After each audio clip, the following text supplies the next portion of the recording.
Imagine a city of gleaming white temples, golden statues, and canals that stretched farther than the eye could see. A place said to be more advanced than any civilization that came after it, until, in a single night, it sank beneath the waves. Atlantis. Was it real? Was it myth? Or was it humanity's greatest warning from history? For centuries, scholars, explorers, and dreamers have tried to solve the riddle of this lost civilization. And yet, the deeper we dive into its story, the more we realize Atlantis isn't just about the past. It's about who we are, what we believe, and how we see our future.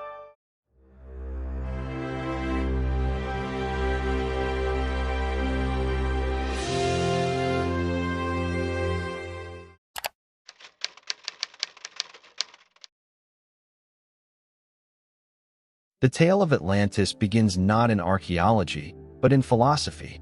In 360 BCE, the Greek philosopher Plato introduced the story in two works, Timaeus and Critias.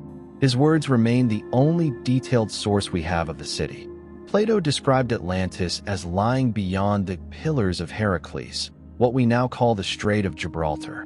The island was enormous, larger than Libya and Asia combined, and blessed with rich soil, abundant resources, and a powerful navy. At the heart of Atlantis was a spectacular capital city, arranged in concentric circles of land and water. Its outer rings held harbors, markets, and gardens.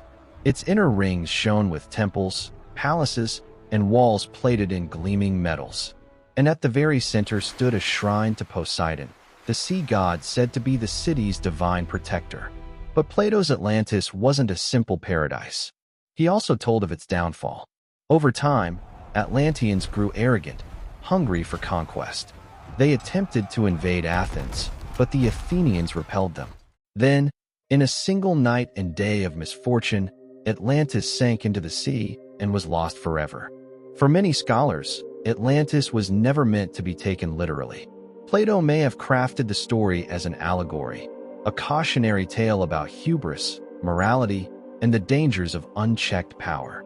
But for others, his words seem too detailed to be pure invention. Could he have been recording a memory passed down through generations, a whisper of a real disaster remembered in myth? That question would ignite centuries of speculation.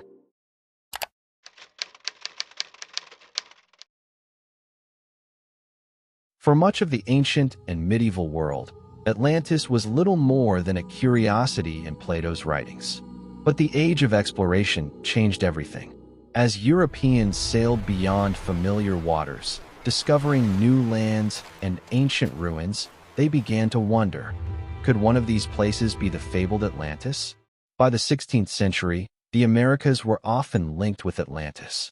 The Maya and Aztec civilizations, with their grand cities and advanced calendars, seemed to fit Plato's description of a powerful, sophisticated people.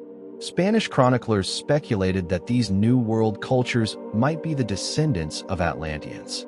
The fascination grew in the 19th century, thanks to a man named Ignatius Donnelly. His 1882 book Atlantis, The Antediluvian World, became a bestseller. Donnelly claimed that Atlantis was the true origin of all known civilizations. He argued that the pyramids of Egypt, the architecture of the Americas, and even myths from distant cultures all traced back to this single, lost society. Donnelly's ideas were bold, imaginative, and controversial. Most scientists dismissed them as speculation, but the public was enchanted. Atlantis entered popular culture not just as a lost city, but as humanity's forgotten cradle. From then on, Atlantis became a global obsession. Writers, mystics, and adventurers each projected their own beliefs onto it. Some saw it as a technological utopia far ahead of its time. Others imagined it as a place of spiritual wisdom, where humanity lived in harmony with the universe. The myth was no longer just about ruins beneath the waves. It was about what Atlantis symbolized, a dream of perfection, a warning of arrogance, and the eternal allure of something just out of reach.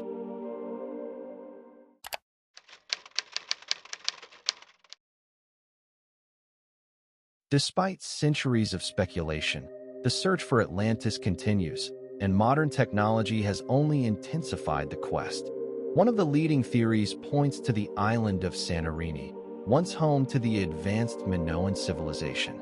Around 1600 BCE, the volcano Thera erupted catastrophically. Entire settlements were buried under ash, and part of the island collapsed into the sea. The devastation would have been remembered across the Mediterranean. Could this be the real event behind Plato's tale? Other researchers look to southern Spain. The ancient city of Tartessos, mentioned in Greek and Roman texts, flourished near the Guadalquivir River. In the Dinan marshes, satellite imagery has revealed circular patterns eerily reminiscent of Plato's description of Atlantis's concentric rings. Archaeologists debate whether this site could hold the remains of a forgotten empire. Still others cast their eyes farther afield. Some theories place Atlantis in the Caribbean, arguing that ruins near Bimini in the Bahamas point to a sunken civilization. More speculative claims suggest Antarctica, buried beneath the ice, could hide the remnants of a lost world. Modern science, however, demands evidence. With advanced sonar mapping, underwater drones, and geological surveys, researchers are combing the oceans. They've uncovered shipwrecks, ancient harbors, and even entire drowned cities, but none that match Plato's Atlantis perfectly. Yet the absence of proof hasn't dimmed the fascination. Instead, every discovery fuels the hope that the next dive, the next scan, the next breakthrough might finally solve the riddle.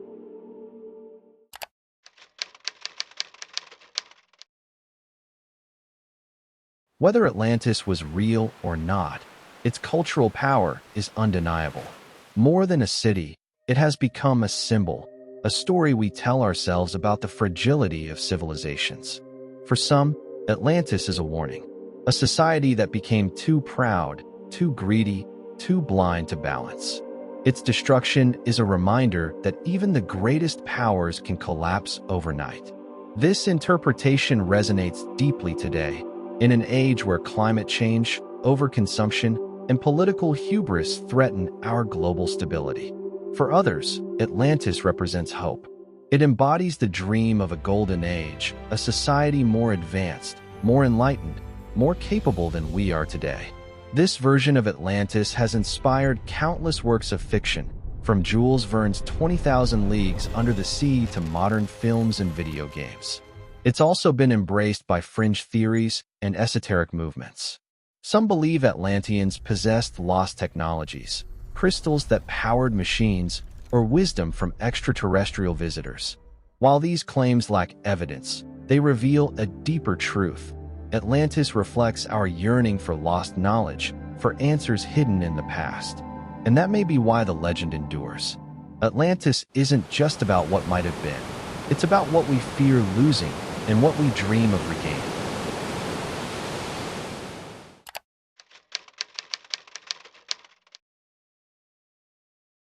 So will we ever uncover Atlantis? Perhaps, but maybe not in the way people expect. We know more about the surface of Mars than we do about Earth's oceans. Over 80% of the seafloor remains unmapped. As technology advances, autonomous submarines, AI-driven mapping, deep-sea exploration, we are likely to uncover entire chapters of human history long thought lost. Cities swallowed by rising seas, harbors buried by earthquakes, civilizations erased by volcanic fire. Even if we never find Plato's Atlantis, we will find others, real cities that vanished beneath the waves. And in each discovery, we may see reflections of Plato's story. Civilizations that rose, flourished, and fell, leaving only ruins for the ocean to keep. But Atlantis also forces us to turn the mirror inward. What if we are Atlantis? What if future generations look back at our skyscrapers, satellites, and global cities and ask the same question we ask today? How could such a powerful civilization disappear? That is the real gift of Atlantis. It is not a treasure map to a sunken city, but a challenge to us. To build wisely, to balance ambition with humility, to remember that no empire is unsinkable. The lost city of Atlantis may remain forever hidden, but perhaps its greatest secret is already revealed. civilizations are fragile, and the sea is eternal. Atlantis endures not because of where it was, but because of what it makes us ask about the past, about ourselves, and about the world we're building. If you enjoyed this video, don't forget to like and subscribe to our channel so you never miss the next story. Thanks for watching.